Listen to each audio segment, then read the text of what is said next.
Hello students, welcome to Utkal dimension. आज आम आरंभ करा जाऊे क्लास 6 इतिहास सेकेंड चैप्टर सेकेंड पार्ट। तो आज आम आशा कर चैप्टर टी खत्म हो तेरे खाता पेन धरी बसी पड़। आउ जदि बेसी ज्ञान आहरण करने चाहूँ तेरे बहीटा धर है। बही हूँ आग तापर जहाँ तो रेडी स्टार्ट करिया पार्ट 2 नूतन प्रस्तर युग।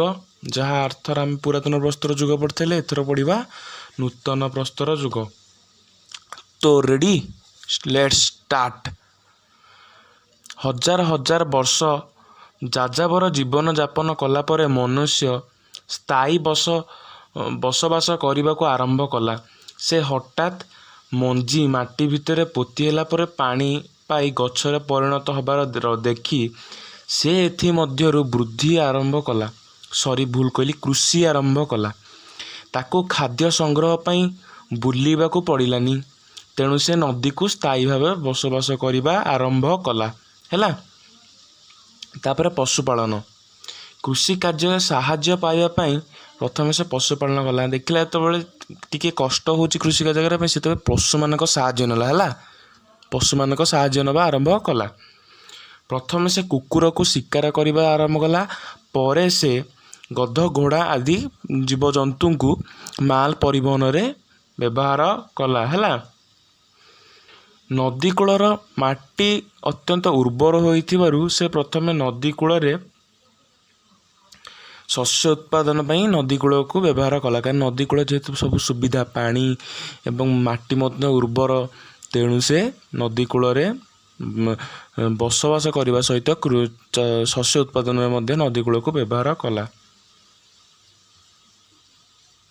से पशु पक्षी मान पाउथिबा क्षीर और मांस को खाद्य व्यवहार कला। पोशाक प्रस्तुत पाई पशु चमड़ा और मेंढा लोमर व्यवहार कला। गध घोड़ा और बलद मान को माल परिवहन रे व्यवहार कला। हैला पशु मान गोबर को सार रूप व्यवहार कला। तेज से पशु मान रक्षा द्वारा विभिन्न प्रकार उपकार पाइला। ता मध्य मु लिखिदे 3टी पॉइंट रे, तमे याको पढ़िबो। एटा परीक्षा रे मध्य पड़े। हैला तापर चक्कर व्यवहार तुम पिला एटा सब इंटरेस्टिंग कथा जे चक्कर व्यवहार एटा माने प्रायतः माने सबुथर पड़े। मनुष्य चक्कर व्यवहार किपरि शिखिला, कोथि व्यवहार करे, काई व्यवहार करे, सबु मध्य एथर अछि। चक्कर व्यवहार नूतन प्रस्तर युगर एक विराट परिवर्तन आनिला। हैला चक्कर व्यवहार एक विराट परिवर्तन आनिला। यह द्वारा आदिम मानव विभिन्न प्रकार माटी पात्र निर्माण करिया परे से चक्कर व्यवहार कला। माने माटी जेतेबेले माने विभिन्न प्रकार माटीर पात्र, प्रथम तो पत्थर पात्र करथला, माटीर पात्र जेतेबेले तैयारी कला सेतरे चक्कर व्यवहार शिखिला। हैला तापरे गाड़ी रे व्यवहार करी माल परिवहन करिबारे व्यवहार कला। हैला पर से चक्कर व्यवहार करी तंतु प्रस्तुत व्यवहार कला। देख जो तंतु कला जो माने कहती लुगा कला ता देहरे जो तंतु तैयारी ता देहरे मध्य चक्कर व्यवहार हुए, से मध्य एथुरु चक्कर व्यवहार शिखिला। तापरे माटी पात्र भारतर केतक अंचल से जुगर लोक मैंने व्यवहार करता विभिन्न प्रकार माटी पात्र सन्धान मिली। माने से जुगर लोक मैंने क्यों प्रकार माटी पात्र व्यवहार करते ताहा भारतर विभिन्न स्थान में सन्धान तार मिली। यहाँ से दैनंदिन जीवन में व्यवहार करने सहित खाद्य सुरक्षा व्यवहार करता। से निजे खाद्य खाइबा सहित विभिन्न पात्र में खाद्य रखुला। है तापर हाथ हथियार माने अस्त्र शस्त्र विभिन्न थाए ताको हाथ हथियार कह जाए। से हाथ हथियार मध्य से जुगर किपरि व्यवहार कला ता मध्य आमे जानिबा। हैला पुरातन प्रस्तर युगर अस्त्र अपेक्षा नूतन प्रस्तर युगर अस्त्र अधिक उन्नत मानर थिला। धारुआ चिकण एवं सुंदर मध्य थिला। से जो पुरातन प्रस्तर से से जुगर अस्त्र शस्त्र जोड़ा पत्थर निर्मित से धारुआ कि चिकण कि माने एते सहज नथिला जे माने पशु गोटे साधारण बहुत सहज शिकार करेंगे। किंतु ए जुगर जो नूतन अस्त्र शस्त्र तैयारी है से बहुत माने उपकारी है। चिकण मध्य एवं धारुआ मध्य थिला जे पशु को संगे संगे शिकार करहब। तेणु यही युग को नूतन प्रस्तर युग कहा जाए। तेज नूतन प्रस्तर युग क्या कहुए तुम मैंने यहाँ पढ़ भल प्रश्नटा। शिकार बेत से पत्थर को विभिन्न कार्य व्यवहार कला। शिकार बेत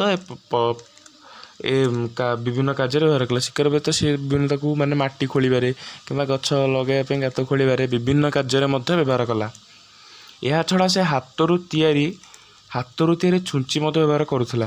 ମାନେ ସେ ଯେଉଁ ହାଡ଼, ମୁଁ କହିଲି ସେ ହାତରୁ ତିଆରି ନୁହଁ, ଏହା ହାଡ଼ରୁ ତିଆରି, ମାନେ ବିଭିନ୍ନ ପଶୁପକ୍ଷୀଙ୍କ ହାଡ଼ରୁ ତିଆରି ଯେଉଁ ଛୁଞ୍ଚିକୁ ସେ ବ୍ୟବହାର କଲା ବିଭିନ୍ନ ସିଲାଇ କାର୍ଯ୍ୟ କରିବା ପାଇଁ। ଓଡ଼ିଶାର ମୟୂରଭଞ୍ଜ ଜିଲ୍ଲାର କୁଚେଇ ଗୋଟେ ଜାଗା ନା ହେଲା, କୁଳିଅଣା, ବୈଦିପୁର ଆଦି ଅଞ୍ଚଳରେ ନୂତନ ପ୍ରସ୍ତର ଯୁଗର ହାତ ହତିଆର ସନ୍ଧାନ ମିଳେ। ମାନେ ଓଡ଼ିଶାରେ ଏହି ସ୍ଥାନରେ ନୂତନ ପ୍ରସ୍ତର ଯୁଗର ଅସ୍ତ୍ରଶସ୍ତ୍ରର ସନ୍ଧାନ ମିଳିଥାଏ ହେଲା। ଏଇଟା ବହୁତ ଭଲ ଏକ୍ଜାମ୍ପଲ୍ ଗୁଡ଼ା, ୟାକୁ ପଢ଼ି ଯାଇଥିବ।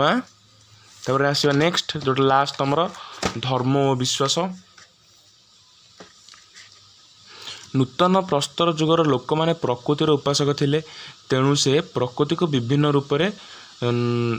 ରୂପ ନଦୀ, ପର୍ବତ, ସୂର୍ଯ୍ୟ ଆଦିକୁ ପୂଜା କରୁଥିଲେ। ଯେପରି ଆମେ ଭଗବାନଙ୍କୁ ପୂଜା କରୁଛେ କି ଯାହାକୁ ପୂଜା କରୁଛେ, ସେ ଯୁଗରେ ତ ସେତେ ସୁବିଧା ନଥିଲା ବା ଏତେ ଜ୍ଞାନ ନଥିଲା, ତେଣୁ ସେମାନେ ପ୍ରକୃତିର ବିଭିନ୍ନ ରୂପ ସୂର୍ଯ୍ୟ, ନଦୀ, ପର୍ବତ ଏମାନଙ୍କୁ ସବୁ ନିଜ ପୂଜା କରୁଥିଲେ। ସେମାନେ ପୁନଃଜନ୍ମରେ ବିଶ୍ୱାସ କରୁଥିଲେ, ମାନେ ଗୋଟେ ଲୋକ ମରିଗଲା ପରେ ପୁଣି ଆଉ ଥରେ ଜନ୍ମ ନେବ ତା ମଧ୍ୟରେ ବିଶ୍ୱାସ କରୁଥିଲେ। ଏବଂ ଲୋକ ମରିଗଲା ପରେ ସେ ବ୍ୟବହାର କରୁଥିବା ଖାଦ୍ୟ ପାତ୍ରକୁ ପୋତି ଦେଉଥିଲେ। ମାନେ ଲୋକଟା ମରିଗଲା ପରେ ଯେବେ ତା ଶବକୁ ସେମାନେ ପୋତି ଦେଉଥିଲେ, ତା ସହିତ ମଧ୍ୟ ସେ ବ୍ୟବହାର କରୁଥିବା ବିଭିନ୍ନ ବସ୍ତୁକୁ ପୋତି ଦେଉଥିଲେ। ତେବେ ଆଜି କ'ଣ ପଢ଼ିଲେ? ଆଜି ପଢ଼ିଲେ ପୁରା ନୂତନ ପ୍ରସ୍ତର ଯୁଗର ବିଭିନ୍ନ ଅଂଶବିଶେଷ, ଧର୍ମ, ବିଶ୍ୱାସ, ହାତ ହତିଆର, ମାଟି ପାତ୍ର, ଚକ୍ର ବ୍ୟବହାର, ପଶୁପାଳନ ଏବଂ ନୂତନ ପ୍ରସ୍ତର ଯୁଗ କୁହାଯାଏ। ତେବେ ଆଜିଠୁ ଏ ବିଷୟର ପୁରା ସରିଲା ସେକେଣ୍ଡ ଚାପ୍ଟରଟା। ଆପରେ ଆମେ ଏକ ନୂତନ ଚାପ୍ଟର ଆରମ୍ଭ କରିବା। ତ ଆଜି ପାଇଁ ଏତିକି, ଦେଖା ହେବା ନେକ୍ସଟ ଭିଡ଼ିଓରେ। Bye bye, see you in the next video.